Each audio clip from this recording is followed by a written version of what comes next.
아침부터 이렇게 뭔가 애들이 공부하는 것처럼 지금 2시간째 듣고 계신데 머릿속에 남아있나요? 아니면 다 지워졌나요?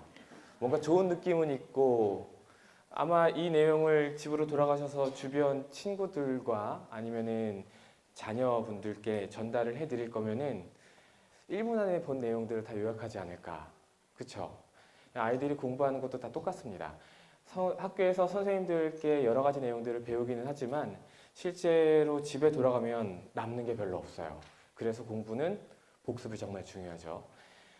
다시 한번 정식으로 인사드리겠습니다. 저는 한국학습심리측정연구소 소장 김성태입니다. 반갑습니다. 네, 여기 보시는 것처럼 저는 현재 연세대학교에서 그 인지과학 박사과정 중에 있습니다.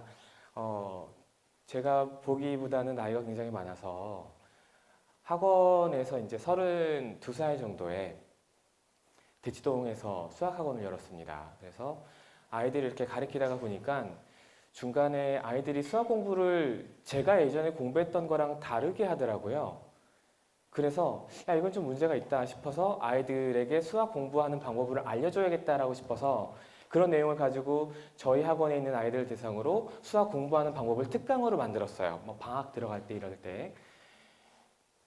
그랬는데 이렇게 강의 내용이 쌓이다 보니까 이거 조금 더 모아가지고 책을 쓰면 되겠다라는 생각이 들더라고요. 그래서 2012년부터 책을 쓰기 시작해서 2013년 1월 달에 대치동 선생님들의 중학수학 멘토링이라는 책이 나왔습니다. 이 책을 쓰는 과정에 제가 생각했었던 경험으로 느꼈던 것들이죠. 이렇게 아이들을 가르쳤고 제가 그동안 어떻게 공부했고 그런 방법들을 지지하는 이론적 배경들이 굉장히 탄탄하게 다 있는 거예요. 그러다 보니까 이 부분에 대해서 좀 관심이 많이 갖게 되고 그러면서 교육학 석사를 이제 받게 됩니다.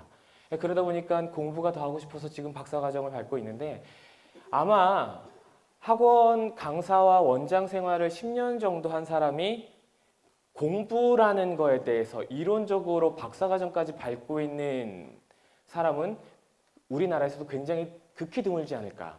실전에서 아이들을 이렇게 계속 만나보고 많은 학부모님들과 아이들과 상담을 해보면서 제 나름대로 몸으로 체득했었던 그런 것들이 실제로 연구자들은 학문적으로는 어떻게 접근하고 있는가. 이 부분에 대해서 오늘 여러분들께 제가 그동안 공부했던 내용들 중에서 인지과학으로 풀어보는 공부의 비밀 그 중에 한 가지를 좀 소개를 해드릴까 합니다.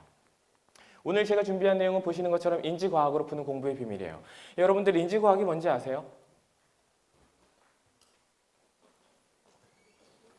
뭔가 낯익기도 하지만 좀 단어 자체가 조금 어렵죠. 그래서 우리 인지과학부터 한번 이렇게 내용을 좀 볼게요. 인지과학은 인간이 느끼고 생각하고 표현하는 것을 구체적인 공식이나 절차를 통해서 표현하는 연구를 지향.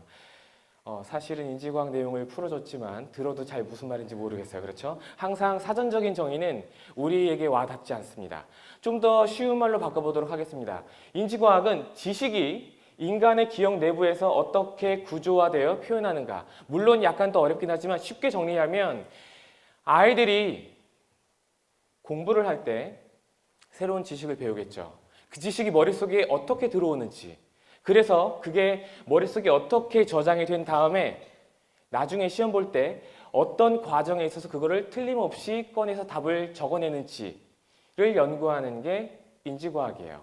그러니까 인지과학은 공부의 원리를 배울 수 있는 학문이기도 합니다.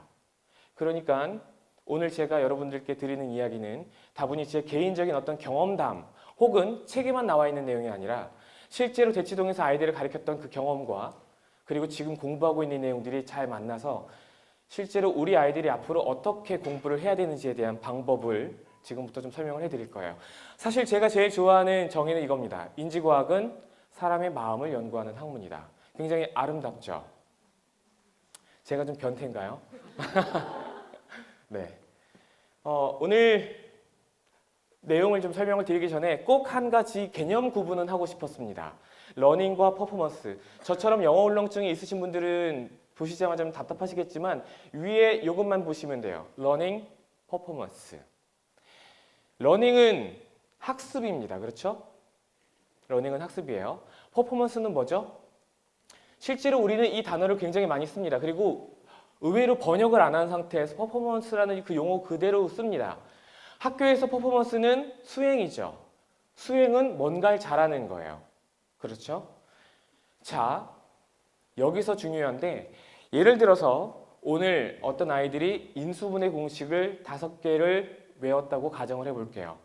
그러면 수업 시간에 인수분해 1번 공식부터 5번 공식까지 있을 텐데 1번 공식에 1번 문제도 풀어보고 2번 문제도 풀어보고 그렇게 한 10문제를 풀어보고 나면은 아이들이 인수분해를 제법 합니다. 물론 처음에는 더듬더듬 거려가면서 문제를 풀겠지만 나중에 한 7번째, 8번째 문제를 풀다 보면은 제법 잘 풀려요.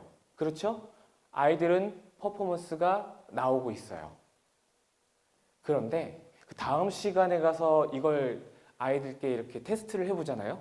그러면 아이들이 잘 못합니다. 왜 그럴까요? 분명히 지난 시간에는 문제가 없었어요. 그런데 그 다음날 다시 확인해 보면 아이가 문제를 못 푸는 아이들이 굉장히 많고요.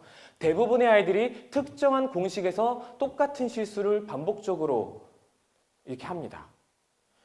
자, 여기서 중요한 건 퍼포먼스는 그냥 지금 잘하는 거예요. 내가 지금 선생님하고 공부를 했으니까 뭔가 잘하는 거예요. 그런데 학습은 지금 잘하는 게 일정한 시점이 지난 후에도 계속 유지되고 있을 때 우리는 이것을 학습이라고 이야기를 합니다. 놀랍게도 이 두 개념의 구분을 선생님도 안 하고요. 아이들도 안 하고요. 엄마도 안 해요. 그래서 무슨 현상이 발생이 되죠? 아이들은 공부했다라고 생각을 하고요. 안다라고 생각을 해요. 선생님은 얘가 알았다라고 생각합니다. 그러니까 그 다음 시간에 뭐 하는데 집중이 돼요? 그 다음 진도 나가요. 분명히 얘는 모르는데 그걸 케어해주는 사람들이 생각보다 우리 주변에 많지 않습니다. 이 두 개념을 구분하는 건 우리 아이가 실제로 배웠지만 그걸 내 것으로 익혔는지 익히지 않았는지, 그래서 학습이 이루어졌는지 혹은 이루어지지 않았는지를 구분하는 아주 중요한 개념이에요. 로버트 비오크라는 현재 UCLA 대학교에서 학습 과학을 전공으로 하고 계신 교수님입니다. 이 교수님이 굉장히 트렌디한 단어를 쓰셨어요. 여기 나와 있죠. Desirable difficulty. 이분이 쓴 아티클에서도 이렇게 나와 있습니다. Desirable difficulty to enhance learning. Desirable difficulty는 번역을 하면 바람직한 어려움이에요. 사실 1990년대 전까지만 하더라도 많은 학습 과학 또는 학습 심리학, 인지 과학자들은 어떻게 하면 조금 더 효율적으로 쉽게 공부할 수는 없을까? 그래서 메모닉이라고 해서 기억법 아시죠? 이런 것들에 대해서 연구를 많이 했어요. 어떻게 하면 사람들이 짧은 시간 동안 많은 것들을 기억해낼 수 있을까? 이런 쪽으로 많은 연구들이 이루어졌습니다. 그런데 결론은 그거예요.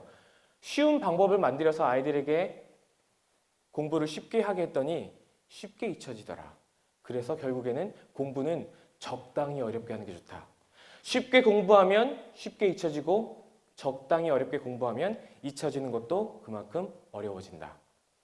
이게 이 분이 만든 단어예요.